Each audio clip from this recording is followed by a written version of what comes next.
News 29 Maharashtra, तुमच्या आवाजाची, तुमच्या हक्काची बातमी।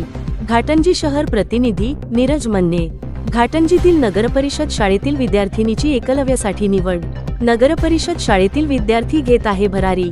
घाटंजी येथील नगरपरिषद शाळा क्रमांक 5 या शाळेतील वर्ग 5वी मध्ये शिक्षण घेत असलेली विद्यार्थिनी कुमारी श्रुती अमोल कनाके हिची केंद्र सरकारद्वारे पुरस्कृत असलेल्या केंद्रीय एकलव्य माध्यमिक विद्यालयासाठी निवड झाली आहे। त्याबद्दल मुख्याध्यापक गजानन बंडीवार व शिक्षक वृंदांनी भेटवस्तू देऊन तिचा सन्मान केला। श्रुती ही आदिवासी समाजातील अत्यंत गरीब घरातील मुलगी आहे।